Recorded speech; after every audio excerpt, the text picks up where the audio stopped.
오늘 은혜를 나눌 말씀 보겠습니다. 사도행전 18장 12절에서 17절 말씀입니다. 사도행전 18장 12절에서 17절 말씀까지 봉독해 올리겠습니다. 갈리오가 아가야 총독되었을 때에 유대인이 일제히 일어나 바울을 대적하여 재판 자리로 데리고 와서 말하되 이 사람이 율법을 어기어 하나님을 공경하라고 사람들을 권한다 하거늘 바울이 입을 열고자 할 때에 갈리오가 유대인들에게 이르되 너희 유대인들아 만일 무슨 부정한 일이나 괴악한 행동이었으면 내가 너희 말을 들어주는 것이 가하거니와 만일 문제가 언어와 명칭과 너희 법에 관한 것이면 너희가 스스로 처리하라. 나는 이러한 일에 재판장 되기를 원치 아니하노라 하고 저희를 재판 자리에서 쫓아내니 모든 사람이 회당장 소스테네를 잡아 재판 자리 앞에서 때리고 갈리오가 이 일을 상관치 아니하니라. 아멘.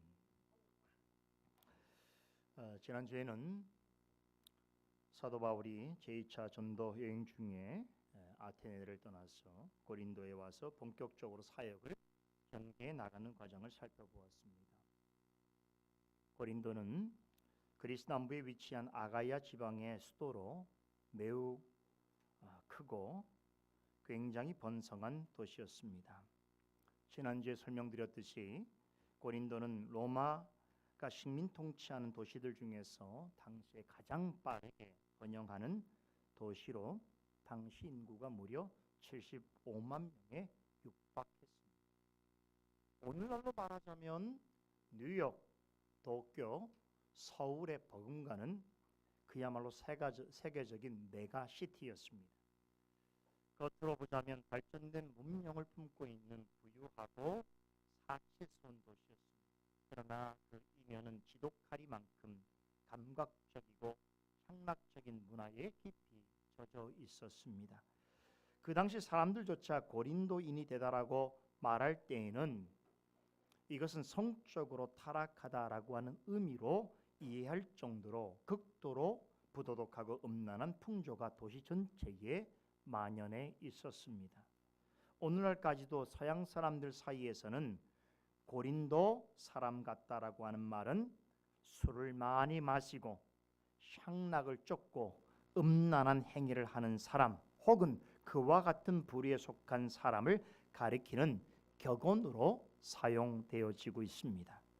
그 점에서 고린도는 바울이 바로 앞에 들렀던 아테네와 비교가 됩니다.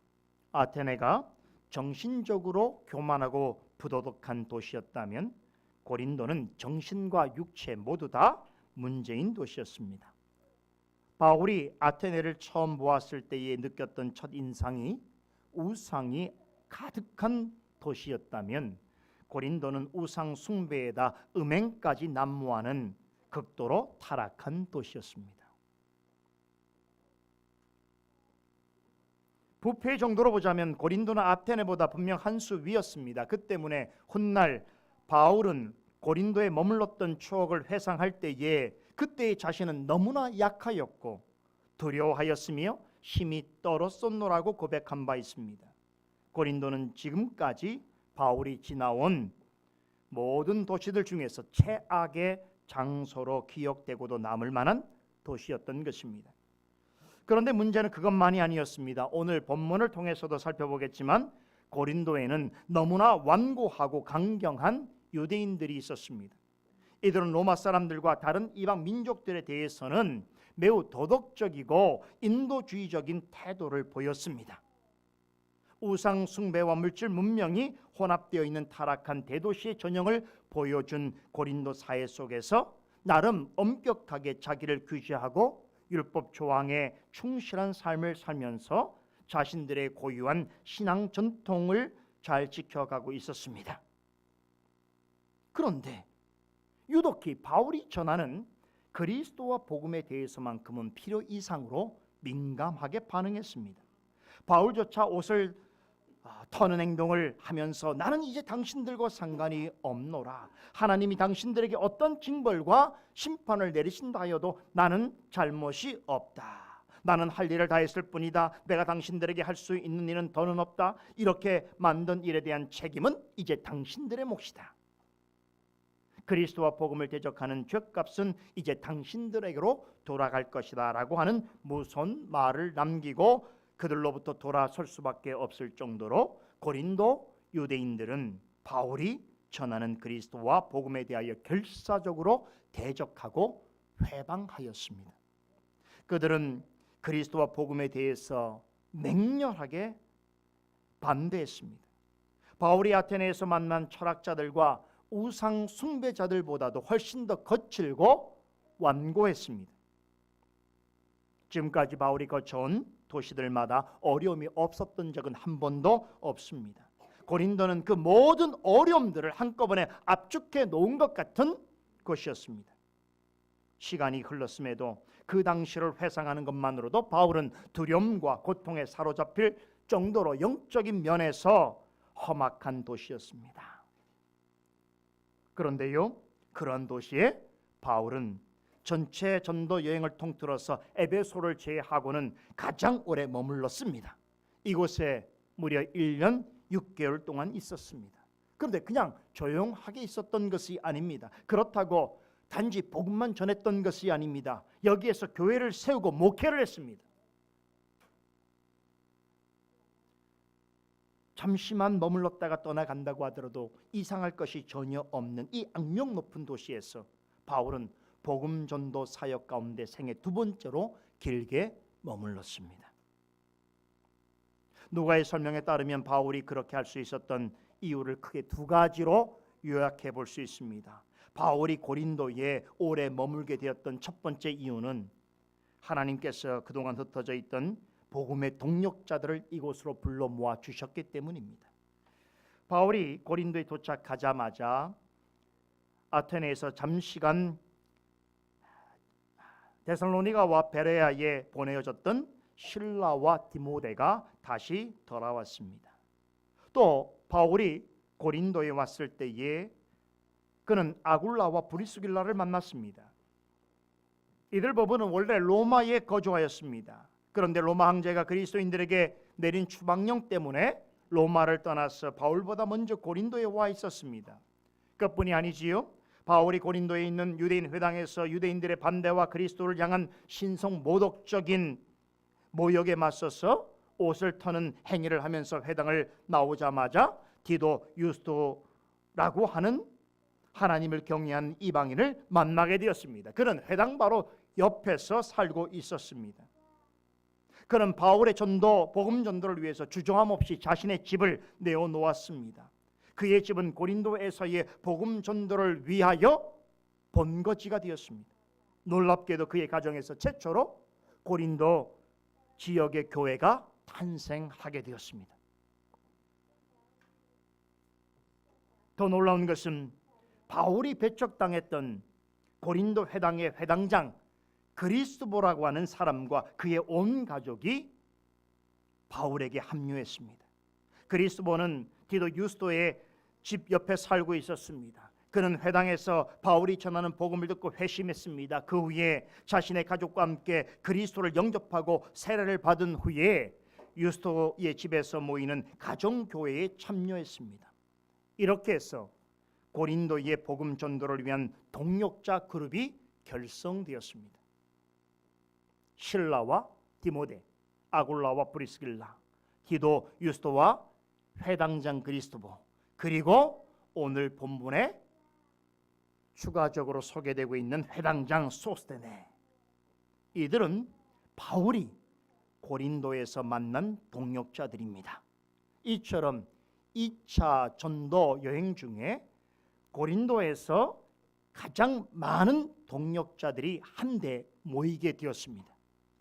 이들은 고린도에서의 복음 전도와 교회 설립을 위해서 하나님께서 미리 예비해 두신 사람들이었습니다. 요즘 아이들의 말로 하면 복음의 어벤져스들이었습니다. 여러분, 왜 고린도에서는 복음의 어벤져스가 필요했던 것일까요? 그만큼 고린도는 사역의 열매를 내기에 힘든 곳이었기 때문입니다. 복음서에 나오는 씨 뿌리는 비유로 말씀드리면 고린도는 길가나 돌밭과 같은 곳입니다. 이곳에서 살아가는 사람들의 심령은 단단한 길가와 같고 돌들이 박혀 있는 돌짝밭 같았습니다. 복음을 전해도 잘 듣지 않을 뿐더러 강하게 배척하기 때문에 이곳에서 복음의 좋은 열매를 기대하는 것은 대단히 어려운 일이었습니다. 고린도라는 굉장히 크고 번성하지만 대단히 부도덕하고 성적으로 문란한 도시 문화에 익숙해진 이방 사람들에게 복음을 전한다는 것은 결단코 쉬운 일이 아니었습니다. 그런 사람들에게서 복음의 열매를 본다는 것은 더더욱 어려운 일입니다. 그러기에 하나님께서는 고린도에 복음의 어벤져스와 같은 이들을 한데 모이게 하셨습니다. 이들은 각자 달랐습니다. 부모, 형제, 외모, 직업, 지식, 사는 환경이 다 달랐습니다. 하지만 모두 고린도 교회를 위하여 미리 성별되었으며 거룩한 부르심을 받은 사람들이었습니다. 이들은 바울의 동역자인 동시에 그리스도의 사역자들이었습니다. 이들은 각자에게 맡겨진 일에 충성하고 헌신했습니다. 고린도에서의 사역은 단번에 이루어지지 않았습니다. 많은 시간과 기다림이 필요했습니다. 그들은 각자 자기가 해야 할 일을 잘 알았습니다. 그것을 성실하고 꾸준하게 감당했습니다. 그 결과 디도 유스도의 가정집에서 시작된 고린도 교회는 초대 교회의 역사 속에서 빛나는 주님의 교회로 장성해 가게 되었습니다. 바로 이 점에서 저는 이러한 고린도 교회에 매우 특별한 감정을 갖게 됩니다.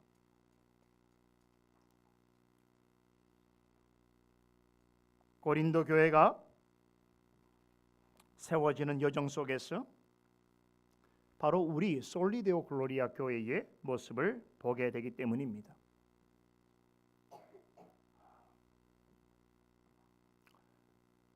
우리 교회 시작도 보면 영적으로 고린도와 다를 바 없는 그런 시대적 환경 속에서 한 가정에 모인 몇 사람으로 시작을 해서 지금의 솔리데오 글로리아 교회가 있기까지 많은 일들이 있었습니다. 우리 교회도 고린도 교회처럼 단번에 이루어지지 않았습니다. 오랜 기간 말씀의 가르침과 배움이 필요했습니다. 당시 유대인들이 행한 것과 같은 그런 정도의 핍박을 받은 것은 아니지만 하나님께서 기뻐하시는 교회로 세워가는 과정 중에 여러 가지 어려움들이 있었습니다. 대내적으로 뿐만 아니라 가정적으로 혹은 개인적으로 힘든 일들이 전혀 없진 않았습니다. 그러함에도 감사한 것은 우리 솔리데오 글로리아 교회를 위하여 동역자들을 준비하여 주시고 허락해 주셨습니다. 적시에 우리 교회에 필요한 성도들을 보내주시고 주님의 교회를 함께 세우고 섬길 일꾼을 덧붙여 주셨습니다. 그 결과 여전히 고린도 지역 같은 환경 가운데 둘러싸여 있음에도 솔리데오 글로리아 교회와 또한 함께하는 지체들이 지금도 영적으로 장성해 가고 있습니다. 고린도 교회는 대부분 이방인들로 구성된 교회로 시작되었습니다. 그러므로 처음에는 대단히 미약하고 부족한 점들이 많았습니다. 바울이 고린도 교회에 보낸 서신을 보게 되면 교회 안팎으로 여러 가지 문제들이 있었던 것을 볼 수 있습니다. 그럼에도 고린도 교회 성도들의 마음에 복음이 들어가고 지속적으로 말씀에 근거한 교훈과 교리가 가르쳐지고 그것들에 의해서 영적인 권위와 질서가 바르게 서게 되자 차츰차츰 주님께서 원하시는 교회로 서게 되었습니다.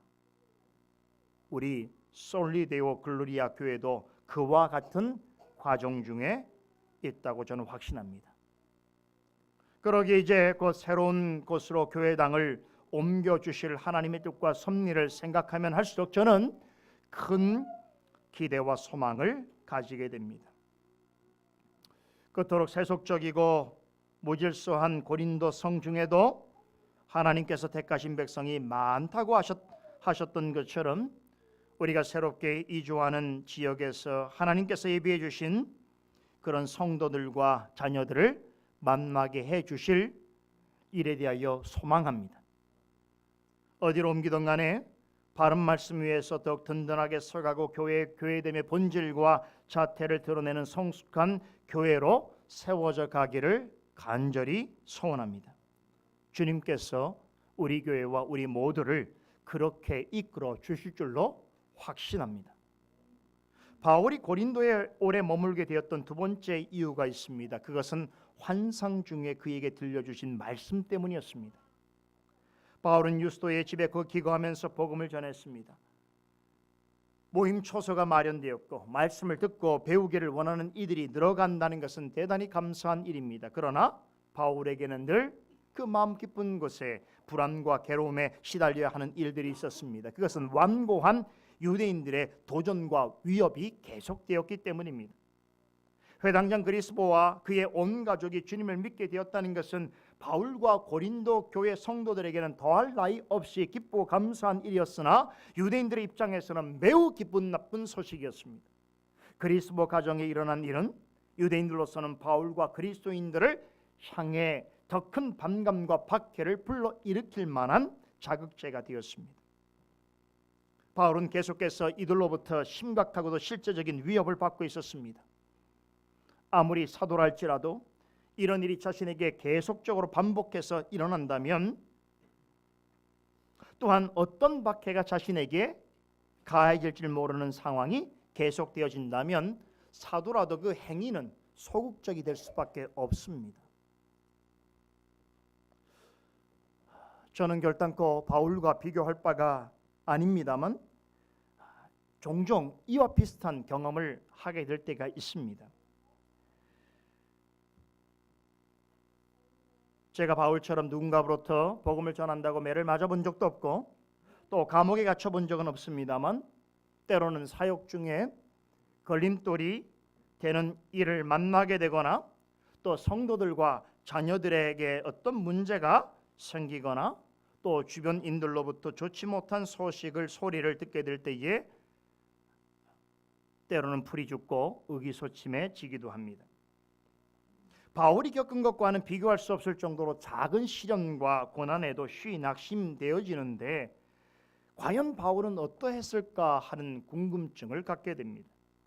고린도와 같은 곳에서 복음을 전하고 교회를 든든히 세워가기 위해서 얼마나 오래 참으면서 헤쳐나가야 할 일들이 많았겠는가. 그런 중에도 유대인들의 저항은 실제적인 위협이었을 것입니다. 저 같으면 대단히 큰 근심이었을 것입니다. 이 같은 상황에서 고린도에 계속 머물러야 하는지 아니면 빨리 이곳을 벗어나야 하는지 심각하게 고민하였을 것입니다. 훌륭한 사역자라도 그리할 수 있습니다. 그럴 때마다 우리가 할 수 있는 가장 좋은 일은 하나님 앞에 엎드려서 간구하는 것입니다. 바울도 그리했습니다.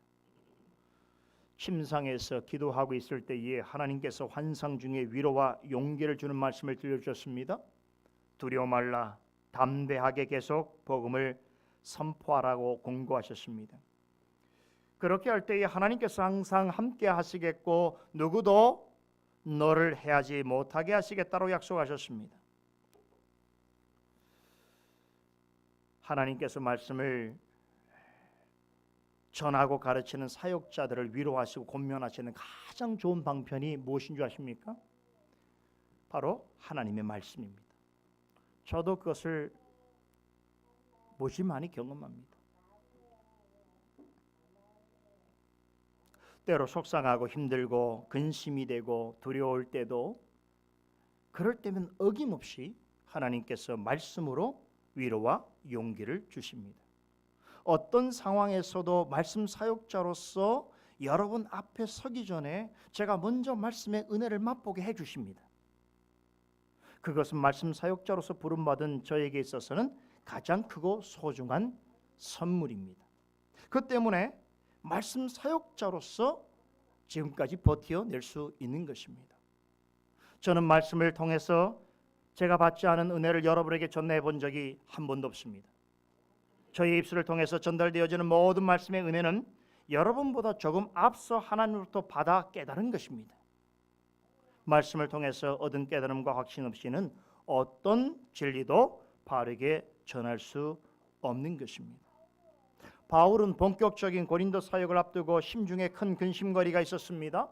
부도덕하고 문란한 도시 생활에 익숙한 이방인들에게 복음을 전하는 일은 대단히 어려운 것인데, 게다가 동족 유대인들의 방해와 위협이 계속되어지는 상황에서 어떻게 그들에게 다가가서 복음을 전파할 것인지, 어떤 방법을 사용하는 것이 좋을지, 과연 이렇게 하면 사역의 결과가 있게 될 것인지 곰곰이 생각할 수밖에 없었을 것입니다. 정호야, 저 자리에 앉아. 목사님 봐. 딱 그 자세로 있어요. 예배 시간 내내, 알았죠?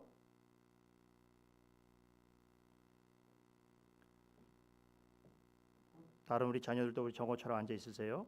알았죠? 여러분들 움직이는 건 목사님을 방해하는 거예요.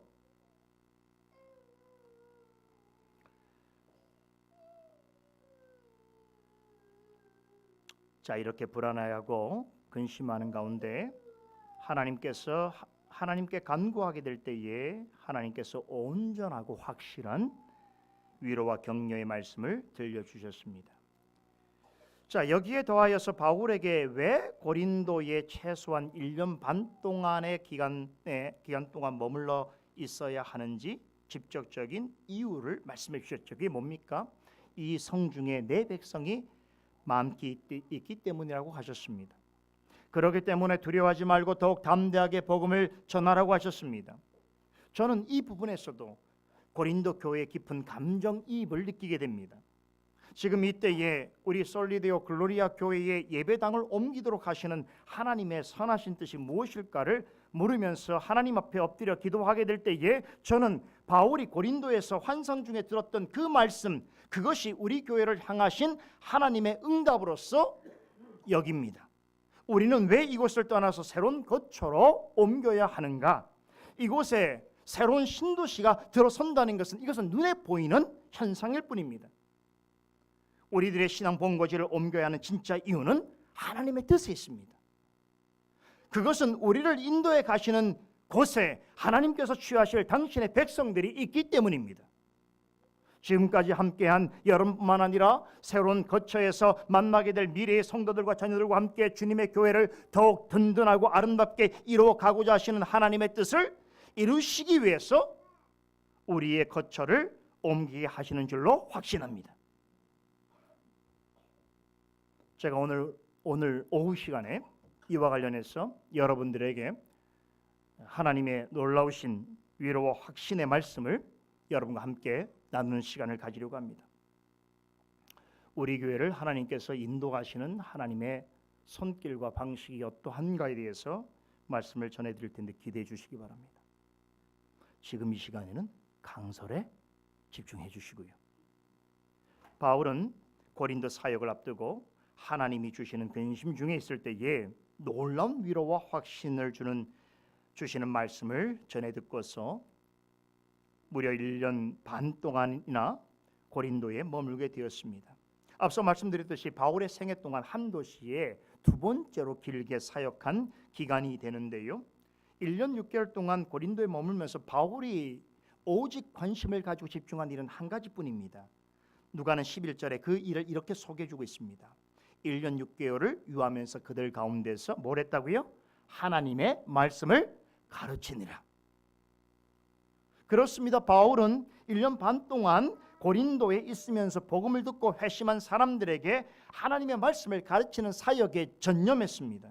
환상 중에 들렸던 말씀대로 고린도에는 하나님의 택하신 백성들이 많았습니다. 고린도 전체로 본다면 매우 작은 숫자였지만 하지만 영적인 관점에서 보면 하나님이 택하신 허다한 무리 중에 속해 있는 구원받은 자들이 그곳에 있었습니다. 이들 대부분은 순수 이방인들이었습니다. 이들은 처음으로 복음을 듣고 그리스도를 영접했습니다. 이 말은 역설적으로 말하자면 그리스도를 믿었지만 아직은 성숙한 성도들이 아니었다는 뜻입니다. 영적인 성수로 보자면 그리스도 안에 있는 어린 아이들 같았습니다. 복음을 듣고 그리스도를 주로 믿고 신하였지만 하나님을 아는 지식과 믿음에 있어서 어린 아이와 같았던 것입니다.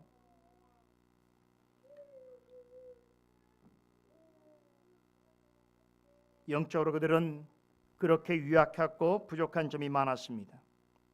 바로 이 점을 노린 거짓 사도들과 거짓 형제들은 잘못된 복음과 허탄한 말들을 가지고 이들을 유혹하고 속이려 했습니다.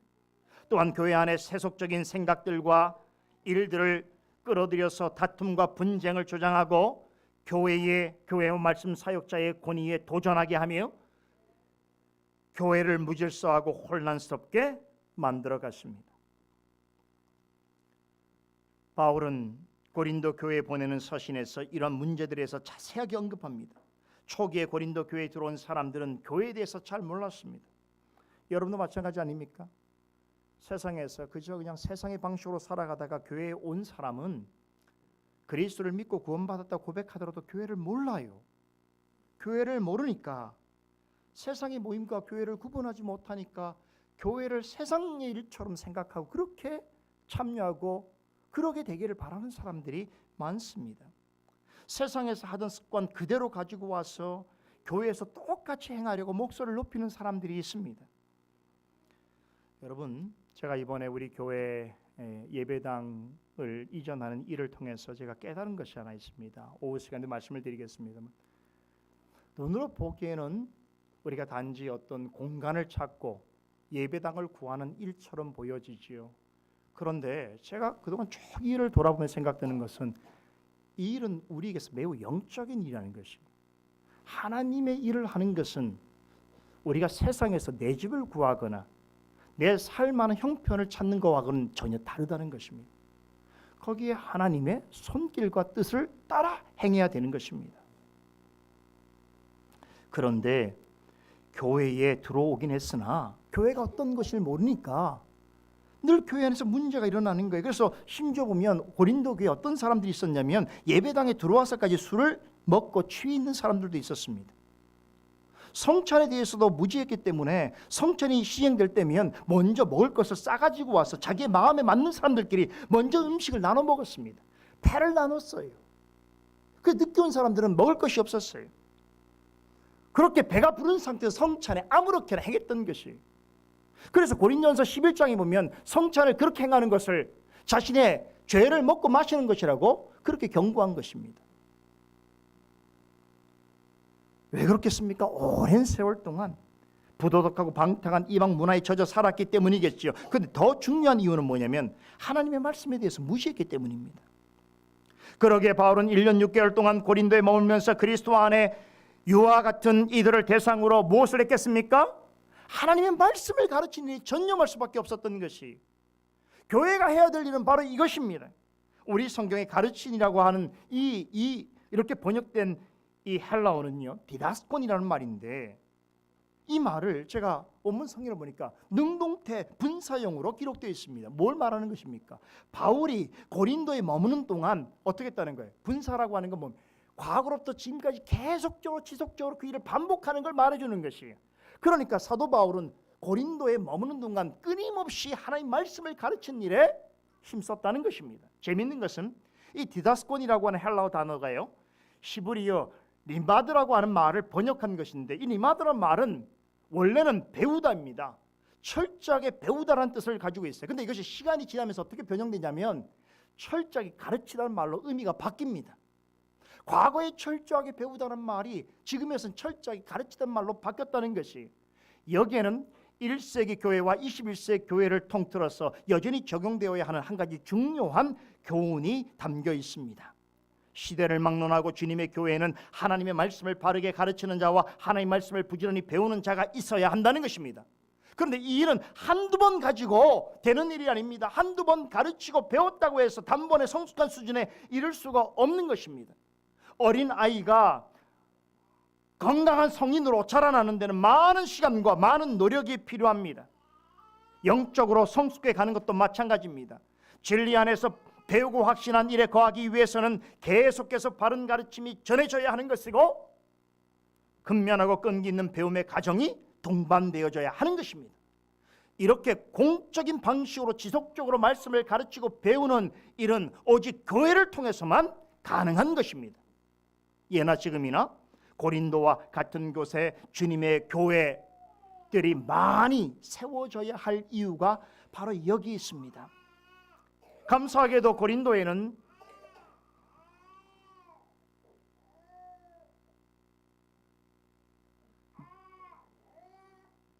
그냥 들고 가세요.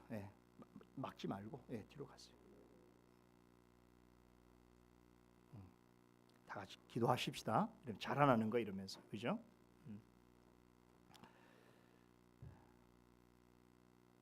고마워요.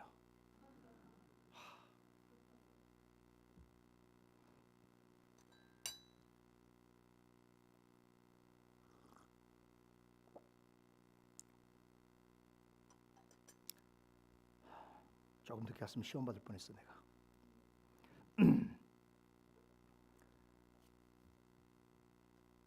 여러분, 고린도 교회를 생각할 때 감사한 것은 그곳에 누가 있었습니까? 하나님의 말씀에 사로잡혀 있는 사도가 있었습니다. 여러분, 이게 얼마나 중요한지 아세요? 아무리 영적으로 타락하고 부패한 곳일지라도 말씀에 붙잡혀 있는 자가 있는 곳은 하나님의 은혜 역사가 반드시 일어나게 되어 있습니다. 지난주 우리 살펴봤죠. 바울의 직업이 뭐라고 했습니까? 세상 직업이 장막을 만드는 것이었습니다. 그는 기술자였습니다. 교회가 서기 전까지는 그것을 가지고 생계를 꾸려갔습니다. 하지만 고린도의 교회가 세워진 이후로는 어떻게 했습니까?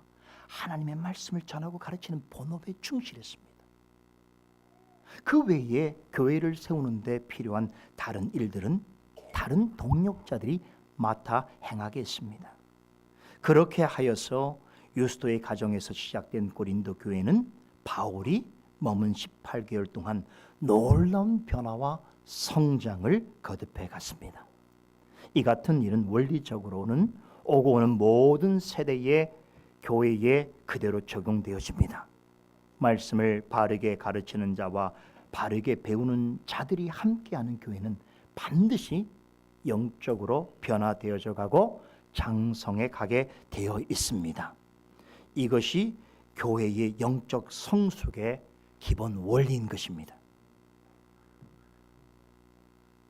그 교회가 하나님이 기뻐하시는 교회인가 생각할 때 가장 기본적인 원리는 그곳에 하나님의 말씀에 붙잡혀 있는 가르치는 자가 있는가, 그 말씀을 충실하게 성실하게 배우려고 하는 자들이 함께 있는가 하는 것입니다.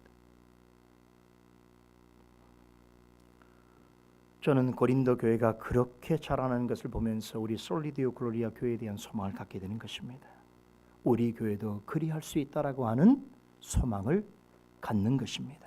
오늘 본문은 이제 바울이 고린도에 머무는 중에 겪은 한 가지 사건을 소개하고 있는데, 솔직히 말씀을 드리면 오늘 본문은 바울의 생애와 사역 전체를 두고 볼 때에 크게 조명받지 못하는 이야기입니다. 아마 여러분들 중에 사도행전을 많이 읽고 들었어도 이 일화를 잘 기억지 못하는 분들도 있을 것입니다.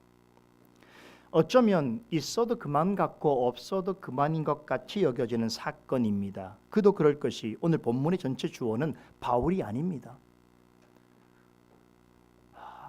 갈리오라고 하는 사람이에요. 놀랍게도 바울의 말이나 행동보다는 갈리오라는 사람의 말과 행동이 더 중요하게 취급되고 있습니다. 갈리오라는 사람은 오늘 본문에 3번이나 언급되고 있어요. 3차례나 그의 이름이 중요하게 언급되고 있습니다. 바울은 한마디도 하지 않습니다. 모두가 갈리오의 말과 행동에 주목되어 있습니다. 그래서 이런 이유 때문인지 본문은 잘 다루어지지 않을 뿐만 아니라 본문을 깊이 있게 해설하거나 설교하는 이들도 많지 않습니다. 하지만 저는 좀 다르게 생각합니다. 본문은 먼저 2가지 점에서 매우 중요한 의미를 지니고 있다는 것을 먼저 숙지하시기 바랍니다. 첫째는 우리가 앞서서 9절에서 10절에 기록된 대로 하나님께서 환상 중에 바울에게 그러한 말씀을 직접적으로 전해주신 이유를 우리 이 본문을 통해서 확인하게 되는 것입니다. 9절 10절을 다시 봅니다. 두려워 말라, 잠잠하지 말고 말하라. 내가 너와 함께 있음에 아무 사람도 너를 대적하여 해롭게 할 자가 없을 것이니 이는 이 성중에 내 백성이 많음이라 하셨지요. 오늘 본문은, 특별히 본문에 소개되는 사건은 하나님께서 왜 바울에게 이 같은 말씀을 들려주셨는지를 설명해 주고 있습니다. 둘째로는 본문에 소개된 사건은 앞으로 전개될 바울의 복음 전파 사역에 엄청나게 중요한 영향을 끼치게 됩니다. 바울과 아무런 관련이 없었던 로마 총독 갈리오는 유대인들의 고소와 관련해서 결과적으로는 바울에게 유리한 판결을 내리게 됩니다. 이로써 향후 바울이 전하는 복음이 로마가 통치하는 지역에서는 불법적이라고 하는 비난으로부터 벗어나게 되는 대단히 중요한 선례가 되어집니다. 나아가서 이후로 바울은 로마 지역 내에서 보다 자유롭게 복음을 전할 수 있는 기회를 보장받게 됩니다. 어떻게 이런 일이 발생하게 되었는지 이제부터 차차 설명드리도록 하겠습니다. 자, 지금 제가 간단하게 먼저 여러분에게 소개해드린 이 두 가지 이유만으로도 오늘 본문은 우리가 주의 있게 살펴볼 만한 충분한 가치가 있는 말씀이다, 이 뜻입니다. 과연 그러한가? 잘 들어보시기 바랍니다. 고린도에는 유대인들이 많았습니다. 정확한 숫자는 알 수 없지만 고린도 인구에 비례해 보게 될 때에 바울이 지나온 어떤 도시들에 비해서 유대인들이 월등히 많았다는 것은 충분히 추정되고 남습니다. 바울은 전도 여행 내내 동족 유대인들의 반대와 비난에 시달렸습니다. 그런데 이 고린도 지역에서의 유대인들은 만만치 않았어요. 오히려 더 심했습니다. 그 완고함, 그 어떤 폭력적 양상이 훨씬 강했습니다. 그래서 바울조차, 복음을 전하는 바울조차 그 유대인들을 향해서 저주의 의미로 저주의 예언을 하면서 그의 옷을 털어가면서까지 그들로부터 벗어나야 할 만큼 그들은 완고하고 거칠었습니다. 중요한 것은 그들은 바울만 대적한 것이 아닙니다. 바울이 전하는 그리스도까지 입으로 모독하는 언사를 서슴지 않았습니다. 이런 자들을 위해서 바울은 더 이상 시간을 내어서 복음을 전할 이유가 없다고 판단했습니다. 그래서 자신의 옷에 먼지를 털고서 회당을 급히 빠져나왔습니다.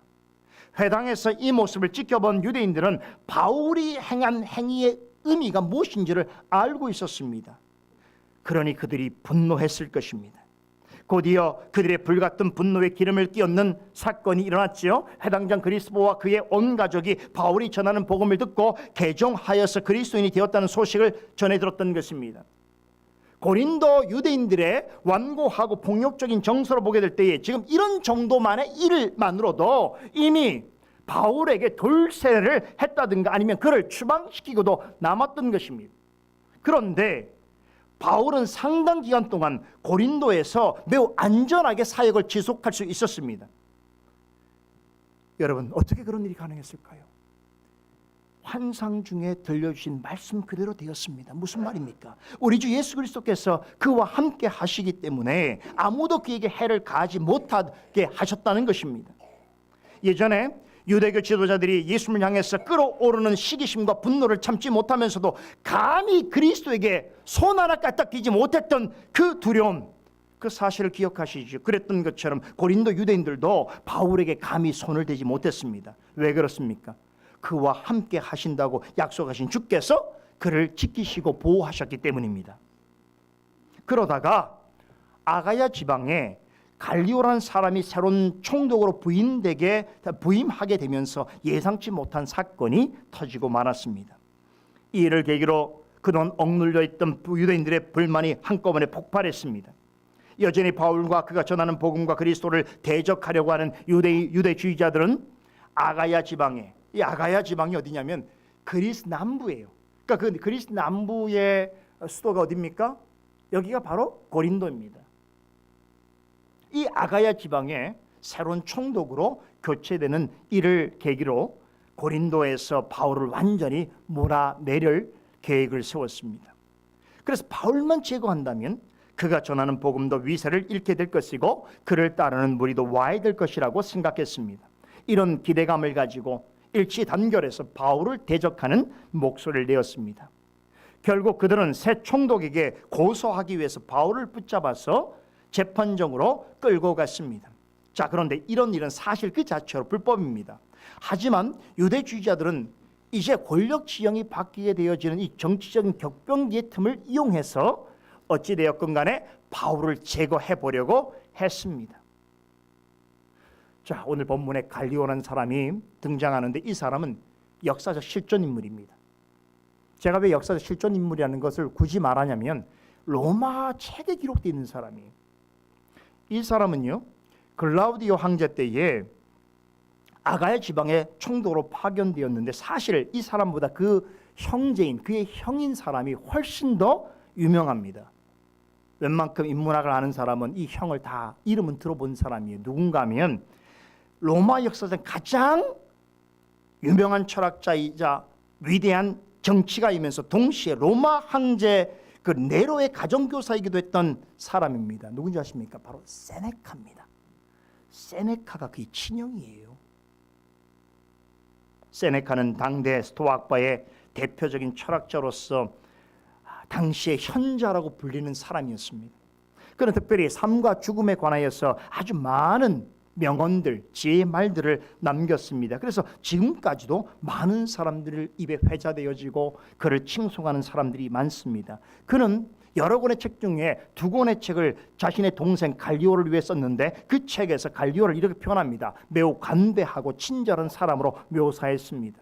자, 그런 갈리오가 글라우디오 황제 때에 고린도를 수도로 삼고 있는 아가야의 총독으로 임명받아서 고린도에 오게 되었습니다. 자, 유대인들은 바로 이때를 기회라고 생각한 것입니다. 그래서 이렇게 정치적 지형이 바뀌어진, 권력이 바뀌어지는 이런 상황을 틈타서 이 자신들이 바라는 바로 이 바울을 제거하기 위해서 그를 붙잡아서 새 총독 앞에 끌고 갔습니다. 왜냐하면 당시 총독은 재판관이기도 했기 때문입니다. 유대인들은 총독 앞에서 바울을 고소했습니다. 그 고소 내용이 13절에 나오지요. 이 사람이 율법을 어기면서 하나님을 경외하라고 사람들을 권한다는 내용이었습니다. 자, 유대인들이 말하고자 하는 이 고소의 핵심은 바울은 율법을 어기는 사람이라는 것입니다. 유대인들은 어떻게든 바울이 범법자라고 하는 사실을 부각시키려고 애를 썼습니다. 자, 그런데 이것은 대단히 교묘한 말입니다. 그들은 바울이 어떤 죄를 범했는지, 어떤 법을 어겼는지에 대해서는 언급하지 않았습니다. 자, 유대인들의 입장에서 볼 때는 바울은 죄인이지요. 자신들이 생각하고 알고 있는 율법을 어긴 자입니다. 왜 그렇습니까? 불과 20년 전에 유대교의 최고 법원인 사네드린에서 그 공회원들이 예수 그리스도에게 신성모독죄를 씌워서 처형을 결정했습니다. 다만 로마 식민지 안에서는 로마 정부의 허락 없이는 사람을 처형할 수 없었던 탓에 유대 군중들을 동원해서 로마 총독 빌라도를 압박해서 예수님을 십자가에 못 박아 죽였습니다. 그런데 이제 시간이 흘러서 바울이라는 사람이 여러 지역을 돌아다니면서 유대교의 최고 지도자들과 유대 군중에 의해서 십자가에 못 박혀 죽은 그 예수를 다시 증거하면서 그가 3일 만에 다시 살았다고 주장하고 죽었다가 부활한 그 나사렛 예수야말로 참 메시아요, 참 구주이므로 그를 믿는 자는 영원한 생명을 얻게 될 것을 가르치니 유대주의자들 입장에서는 대단히 못마땅한 일이었습니다.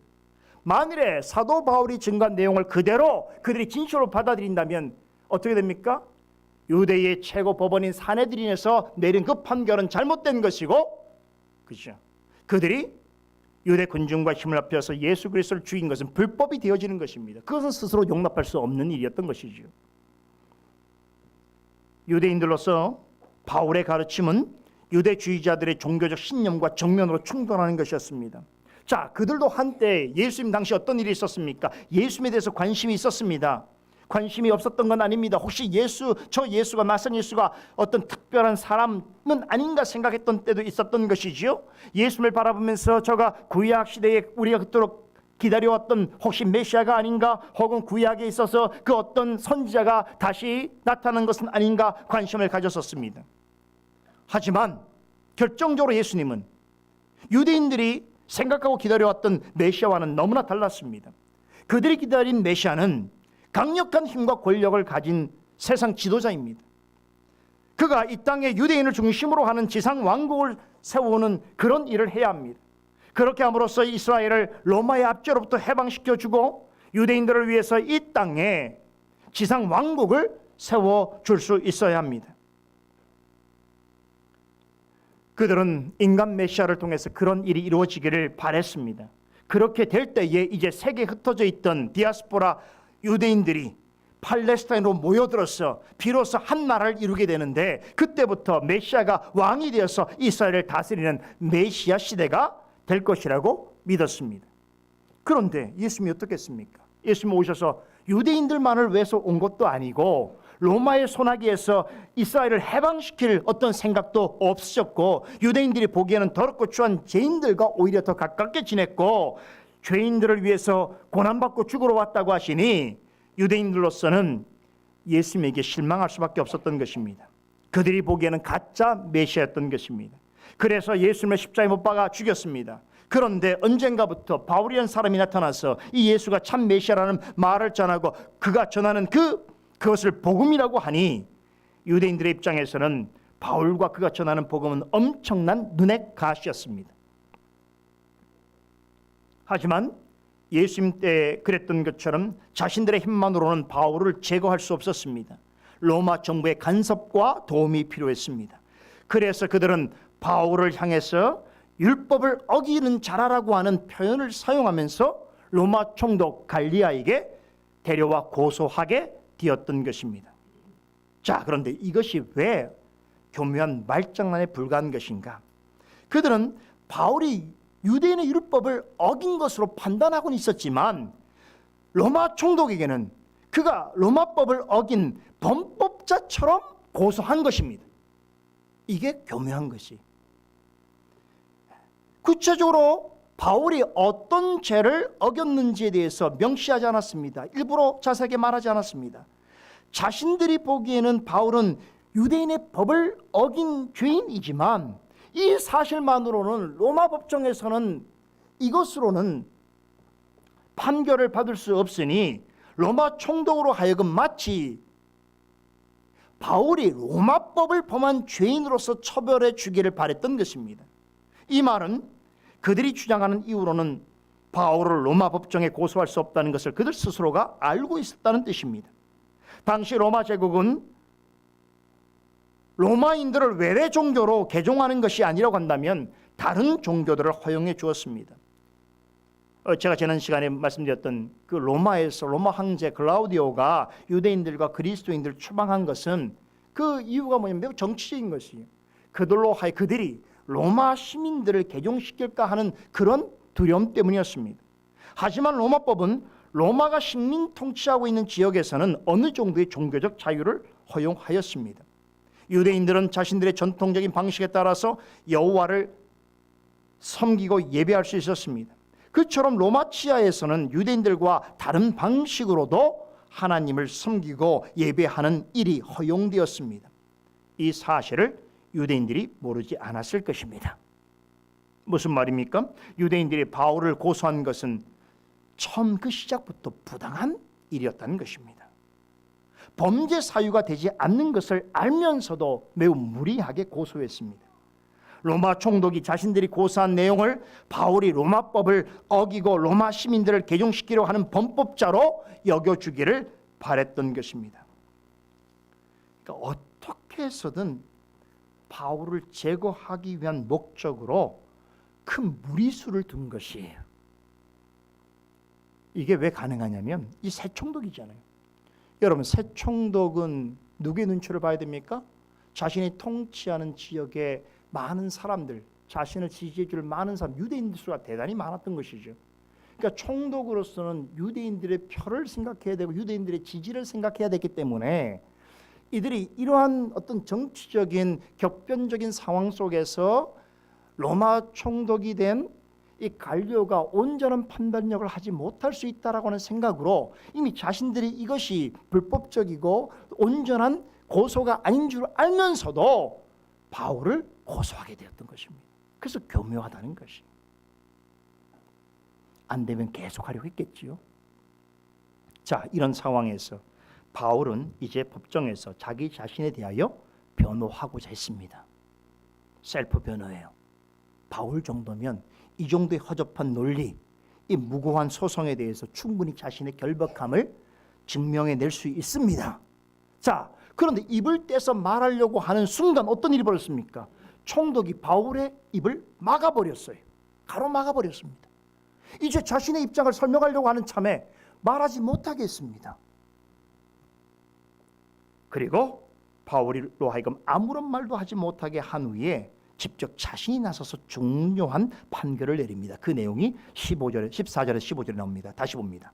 바울이 입을 열고자 할 때에 갈리오가 유대인들에게 이르되 너희 유대인들아, 만일 무슨 부정한 일이나 괴악한 행동이었으면 내가 너희 말을 들어주는 것이 가하거니와 만일 문제가 언어와 명칭과 너희 법에 관한 것이면 너희가 스스로 처리하라. 나는 이러한 일에 재판장 되기를 원치 아니하노라라고 그가 판결했습니다. 자, 총독이 말하고자 하는 요점은 바로 이것입니다. 유대인들이 바울에 대하여 제기하는 고소의 문제가 로마법상으로 심각한 범법 행위라고 한다면 그 고소를 들어주겠다라는 거예요. 그건 당연하다는 거예요. 그런데 만일 그렇지 않다면 내가 절대로 이 일에 관여하지 않겠다는 것입니다. 좀 더 자세히 살펴보면 총독은 만일 유대인들이 바울에게 대하여 고소한 내용이 부정한 일이든 괴악한 행동이라면 들어주겠다는 것입니다. 여기서 부정한 일이란 로마 실정법에 위배되는 어떤 범죄를 행했다라는 것을 의미합니다. 괴이한 행동이라고 하는 것은 사기나 횡령이나 살인 같은 구체적인 범죄를 가리킵니다. 만일 피고인 바울이 이 두 범주의 범죄를 저질렀다면 총독은 유대인들의 고소를 마땅히 들어주겠노라는 것입니다. 그러나 단서를 붙이죠. 만일 너희들이 제기한 고소 내용이 언어와 명칭과 유대인의 법에 관한 범죄의 문제와 관련되어 있다면 나는 이 일에 절대로 관여하지 않겠다라고 한 것입니다. 이 세 가지 범주가 뭐냐? 언어는 성경 해석상의 문제입니다. 유대인과 사도 바울이 어떤 성경, 그 성경의 구약 성경이 있죠? 성경에 관한 해석의 문제이거나 혹은 명칭은 예수 그리스도를 어떻게 여기는가 하는 그리스도에 대한 정체성 혹은 종교적 평가에 관한 일을 말하는 것입니다. 마지막으로 너희 법은 곧 유대인의 법인 토라겠지요. 모세 오경과 관련된 해석과 적용에 관한 일입니다. 자, 쉽게 말하면 총독은 너희가 제기한 소송이 너희의 종교와 관련된 문제라면 나는 결단코 관여하지 않겠다라고 선언한 것입니다. 그것은 너희가 스스로 처리할 문제라고 답했습니다. 자, 그럼 이런 상황에서 갈리오는 최종적으로 어떤 판결을 내렸을까요? 나는 이러한 일에 재판장 되기를 원치 아니하노라, 이 말에 담겨 있습니다. 그는 유대인들의 고소를 방금 전에 말한 대로 그들의 언어와 명칭과 법에 관한 것이라고 판단했습니다. 다시 말해서 자신이 판결할 수 없는 종교적 영역에 속한 문제로 보았습니다. 이 말은 유대인들의 고소 내용이 옳지 않다는 것입니다. 기각해버렸습니다. 그리고는 더는 그 소송을 심리하지 않겠다라고 선언했습니다. 그리고는 유대인들을 재판정에서 내쫓으라고 명했습니다. 이때 최종 판결을 전해드는 유대인들은 어떻겠습니까? 엄청 당황했겠지요. 그래서 아마도 법원에서 소란을 피우거나 고소를 더 들어달라고 막무가내로 때를 썼던 것 같습니다. 그러니까 그들을 쫓아내게 되었던 것이지요. 총독은 이런 자에 그들을 거절했습니다. 유대인들로서는 혹 때려고 하다가 혹 붙인 꼴이 되었습니다. 자, 그런데 그 옆에 서 있는 바울을 생각해 보세요. 바울은 이 상황에서 한마디도 하지 않은 채 역사적으로 굉장히 중요한 승리를 거두게 되었습니다. 한마디도 안 한 채 엄청난 결과를 얻었습니다. 바울은 애초에 자기 자신을 스스로 변호하려고 했습니다. 하지만 총독은 그에게 항변할 기회를 주지 않았습니다. 그로서는 대단히 아쉬웠을 것입니다. 왜 나에게 말할 기회를 주지 않는가 생각했겠지요. 그런데 결과적으로는 말하지 않은 것이 다행이었습니다. 저는 이 두 가지 점에서 이 재판 사건은 하나님의 아주 특별하고도 위대한 섭리의 결과였다고 확신합니다. 말씀드리겠습니다. 첫째는 앞서 바울이 환상 중에 전해 들은 하나님의 약속의 말씀의 성취였습니다. 자, 10절 다시 보지요. 내가 너와 함께 있음에 아무 사람도 너를 대적하여 해롭게 할 자가 없을 것이라고 말씀하셨지요. 놀랍게도 이 말씀이 이방인 통치자를 통해서 성취되었습니다. 총독 갈리오는 하나님을 믿는 자가 아닙니다. 그렇다고 개인적으로 바울에게 관심을 가졌거나 그를 위해서 좋은 일을 해야 되겠다라고 하는 사명감을 가진 이도 아니었습니다. 이어지는 이야기를 보면 재판에서 진 유대인들이 총독 갈리오 앞에서 회당장 소스네를 끌고 와서 합풀이합니다. 그때 그를 마하고 구타하는데 총독은 보아도 못 본 척했습니다. 이런 점으로 보게 될 때에 그 역시 여느 로마 통치자들처럼 악한 성품을 지니고 있는 사람이었습니다. 그런데 하나님께서는 이런 통치자를 통하여서 당신의 섭리를 이루셨습니다. 때로 우리도 전혀 예상치 못한 사람을 통해서 그 사람이 심지어는 불신자일 수도 있고 교회에 대하여 악한 감정을 가진 사람일 수도 있는데 그런 자들을 통해서도 하나님은 역사하시고 하나님의 뜻을 이루십니다. 둘째로 생각해 볼 점은 총독이 유대인들의 고소를 기각한 사건은 앞으로 전개될 복음 사역에 대단히 획기적이고 중요한 분기점이 되었다는 것입니다. 굉장히 중요한 내용이에요. 로마 총독이 바울에게 유리한 판결을 내렸습니다. 그로 하여금 그 후로부터 기독교는 유대교와 같은 대우를 받게 되었습니다. 로마 내에서 유대교는 사실상 공인된 종교였습니다. 그렇기 때문에 유대인들은 자신들의 방식에 따라서 로마 그 통치 지역 어디에서나 신앙생활을 자유롭게 할 수 있도록 보장받았습니다. 그들은 로마가 아닌 다른 지역에서는 로마 황제 숭배에 대해서도 그 의무가 면제되어 있었습니다. 그런데 이번 판결로 기독교는 로마 통치자에게 있어서 유대교의 한 분파로 간주되게 되었습니다. 실제적으로는 두 종교는 판이하기 다르지요.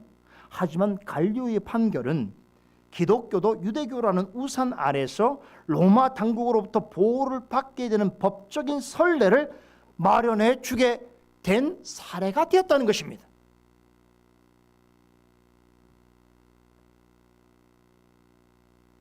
여러분, 이 사건은 복음을 전하는 사도들과 복음 전도자들이 이제는 로마 제국의 영토 안에서 안전하게 다니면서 자유롭게 복음을 전할 수 있는 안전통행증을 발부받은 격이 되어버리는 것입니다. 이 판결로 인해서 로마 제국 내에서의 복음 전파와 교회 개척의 길이 활짝 열리게 되었습니다. 그래서 로마까지 진군할 수 있게 된 거예요. 참 하나님의 놀라운 섭리는 어떻게 우리가 이것을 다 말할 수 있을까요?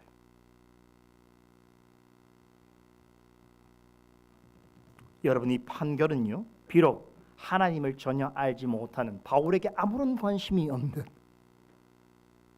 이방인 통치자에 의해서 내려진 것이지만 그 효력은 대단히 중요합니다. 그의 판결은 앞으로의 복음 전파와 초대교회 장래를 위해서 너무나 좋은 결정이 되었습니다. 만일에 갈리오 총독이 유대인들의 고소를 받아들여서 바울을 범법자로 처벌했다면 적어도 로마 제국 내에서의 복음 전도는 큰 위기를 맞았을 것입니다. 그런데 하나님께서 갈리오를 통해서 바울조차 해결할 수 없었던 이 큰 어려움을 단번에 해결해 주셨습니다.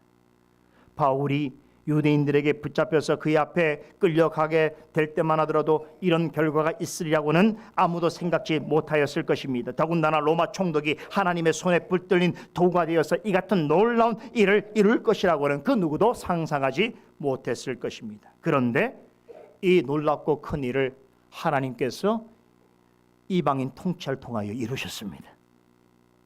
이교도 이방인 통치자를 통해서 바울을 보호하셨을 뿐만 아니라 그가 전하는 복음이 앞으로 로마 제국 내에서 널리 전파될 수 있도록 결정적인 계기를 이루게 하셨습니다. 그 결과 로마의 대표적인 식민지인 고린도 지역의 교회들도 크게 번성할 수 있게 되었습니다. 이 모든 것이 하나님의 지극히 깊은 지혜와 지극히 놀라우신 능력으로 이루어졌습니다. 여러분, 오늘 이 본문 말씀드렸듯이 별로 조명받지 못하는 본문처럼 여겨지는 이 말씀이 우리에게 주는 이 정도의 감동과 교훈만으로도 여러분 충분합니다. 그죠? 그러나 오늘 말씀은 여기까지가 아닙니다. 총독 갈리오의 재판정에서 우리는 예상치 못한 또 한 명의 귀한 성도를 만나게 됩니다. 누굽니까? 바로 회당장 소스네다라는 사람입니다. 재판정에서 쫓겨난 유대인들은 분해서 어찌할 바를 몰랐습니다. 이 분노를 어떻게 해야 될지를 알 수 없는 상황에서 그들이 해당장 소스네라는 사람을 붙잡아서 그에게 화를 쏟아 부었습니다. 그를 잡아와서 다시 총독 갈리오 앞으로 데려와서 마구 때렸습니다. 본문에는 그들이 왜 소스네에게 매질을 했는지 그 자세한 사실이 언급되어 있지 않습니다만 내용의 흐름상 우리는 그 사실을 충분히 짐작해 볼 수 있습니다. 왜 그랬을까요? 소스네대가 회당장이란 말이 유대인들 입장에서는 어떻습니까? 애초에 회당장 소스네대가 바울에게 복음을 전할 수 있는 기회를 제공했기 때문에 이런 사달이 났다는 것이지요. 회당장으로서 자신들이 볼 때에 자신들의 종교적 신념과 완전히 다른 가르침을 전하고 있는 바울 같은 사람은 회당에 출입하지 못하게 했었어야 되고 회당 강단에 세워서는 안 됐었는데 그 책임을 방기한 것에 대한 책임을 묻겠다는 것입니다. 소스네대가 어떤 학자는 그리스도의 후계자라고 말하는 사람이 있기도 하고 또 어떤 사람은 고린도 지역에 있는 또 다른 회당의 회당장이라고 말하는 사람도 있습니다. 중요한 것은 한 가지 사실은 그런데 이 소스네대에게 폭력을 가하고 있는 유대인들의 주장이 맞았다는 것입니다. 무슨 뜻입니까? 소스네대는 회당장으로서 바울에게 복음을 전할 수 있는 기회를 제공해 주었습니다. 그가 회당에서 유대인들이 생각하는 메시아관과 전혀 다른 이야기를 전하고 유대주의와 다른 방식으로 성경을 해석할 때에 바울을 제지하지 않았습니다. 나아가서 유대인 회당을 출입하는데 막지 않았습니다. 사실은 그 때문에 바울이 유대인들에게 맞아야 하는 매를 그가 대신 맡게 된 것입니다. 소스네대가 그렇게 했던 것은 바울이 전하는 그리스도와 복음이 옳다고 확신했기 때문입니다. 회당장이기 때문에 한편으로는 고린도에 와서 방랑 생활을 하고 있는 디아스포라 유대인들을 품어야 할 책임이 그에게도 있는 것이죠. 그래서 공개적으로는 바울을 지지한다고 말할 수는 없었지만 그의 속마음으로는 바울이 전한 그리스도의 복음을 순전하게 받아들였던 것입니다. 이미 마음으로 내적인 회심을 한 사람입니다. 여러분, 그런 사람이 이제 바울을 대신하여 박해를 받고 있습니다. 바울이 맞아야 될 매질을 대신 받고 있습니다. 여러분, 이 모습을 생각할 때 누군가 생각나지 않습니까? 저는 골고다 언덕을 십자가를 지고 오르시는 그 예수님을 대신해서 십자가를 짊어진 아리마대 요셉, 그거 생각나는 것입니다. 그도 예수님을 대신해서 십자가를 지는 고난을 감당했습니다. 여러분, 회당장 소스네드는 바울을 대신해서 매를 맞고 고난을 받았습니다. 그는 이 수치와 아픔을 온몸으로 받아내었습니다. 그는 온갖 고초를 당하면서도 바울을 배반하거나 바울이 전한 복음을 거부하지 않았습니다. 그랬던 소스네드가 여러분 나중에 어떤 사람이 되는 줄 아십니까? 지금 이 재판장에서 유대인들이 끌려와서 이렇게 매질을 당하고 있는 힘없는, 실제로 자신은 잘못한 것도 없는데 바울이 맞을 배를 자신이 맡고 있는 이 나약한 이 사람이 여러분 어떤 인물이 된 줄 아십니까? 놀라지 마세요. 바울과 함께 고린도 교회를 든든히 세우는 정말로 위대한 걸음과 같은 역할을 한 사람이 되었습니다. 고린도전서 1장 1절에 보면 바울은 그를 가리켜서 나의 형제 소스데라고 말합니다. 놀라운 것은 고린도 교회에 편지를 쓰는데 한 사람만 언급해요. 그 사람이 소스데인데요. 그런데 이 소스데가 어떤 사람이냐면 고린도에 보내는 첫 번째 서신서를 기록할 때에 바울이 자신과 소스네데가 이 편지를 보낸다고 고백하고 있단 말이에요. 여러분 이게 무슨 얘기입니까? 소스네데는 사도가 아닙니다. 그런데 그는 바울 사도와 함께 고린도 지역의 소식을 듣고 함께 기도하고 의견을 보면서 고린도 전서를 기록했다는 말이에요. 이처럼 이 사건 후에 바울의 동역자가 되어서 여러 사역자들과 함께 주님의 교회를 섬기는 귀한 역할을 감당하는 사람이 되었습니다. 아마도 이 사건 후에 그는 해당장이라는 직책을 내려놓았을 것입니다. 그리고 이제는 자신이 그리스도를 주님으로 받아들이는 그리스도인이라고 커밍아웃을 했을 것입니다. 여러분 이게 얼마나 어려운 일인지 아세요? 유대인들에게 회당장은요, 쉽게 말하면 우리 대기업의 높은 자리에 있는 사람과 마찬가지예요. 나라에 녹을 먹는 높은 자리에 있는 사람과 마찬가지예요. 자신의 신분과 자신의 미래가 이미 보장되어 있는 사람입니다. 그런데 이제 공개적으로 자신이 그리스도인 것을 천명한다는 것은 뭘 얘기하는 겁니까? 더 이상 유대인에게서 받는 모든 좋은 베네핏을 다 거부하겠다는 뜻이거든요. 자신의 모든 직책을 다 내려놓았습니다. 그리고 자신에게 주어진 은사를 활용해서 주님의 교회를 세우는 일에 쓰임을 받습니다. 그 은사가 뭘까요?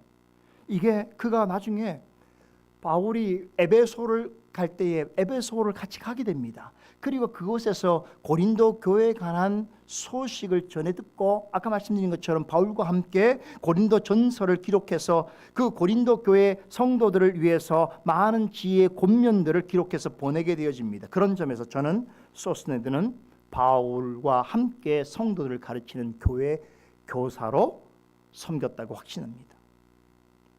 오늘 본문에서 언급하고 있는 재판 사건은 외견상으로 본다면 바울에게서나 교회적으로 불행한 사건처럼 생각될 수 있지요. 하지만 하나님께서는 이 사건을 통해서 바울과 전체 초대교회에 정말 생각지도 못한 엄청난 선물을 주셨습니다. 그래서 이 사건 이후에 바울은 로마 제국 내에서 복음을 자유롭게 전파할 수 있게 되었을 뿐만 아니라 믿음 안에 평생 동역자인 소스네드라고 하는 성도를 만나게 되었습니다. 이와 같은 놀라운 예기치 못한 은혜와 축복이 앞으로 새로운 것처럼 나아가게 될 솔리데오 글로리아 교회, 그리고 이 교회와 함께 나아가는 모든 성도의 여정 가운데 함께하기를 간절히 소망합니다. 기도하십시다. 거룩하신 하나님, 은혜를 감사드립니다. 오늘도 우리에게 허락하여 주신 사도행전 말씀을 통하여 참으로 놀라우신 하나님의 주권적인 섭리 역사를 바라보며 찬송과 영광을 돌리옵나이다. 하나님의 기쁘신 지혜와 능력으로 우리가 미리 내다볼 수 없으며 그 의미를 지금 알 수 없는 일 가운데서도 아무런 예측을 할 수 없는 사람들을 통해서라도 하나님께서 이루실 선하신 뜻을 이루어 가시는 줄 믿사오니 그런 가운데서 주님의 세우신 교회를 보호하시고 말씀을 증거하고 말씀을 받아 섬기는 성도들을 인도하여 주시는 줄 믿사오니 그러한 소망을 품고 우리에게 주어진 길을 담대히 또한 겸손히 나아가는 솔리데오 글로리아 교회와 성도들 되게 하여 주시옵소서. 그리하여 우리의 발걸음이 사도행전 역사 속에 있었던 그 일의 연장임을 깨닫게 하여 주시옵소서. 예수 그리스도의 이름으로 기도드리옵나이다. 아멘.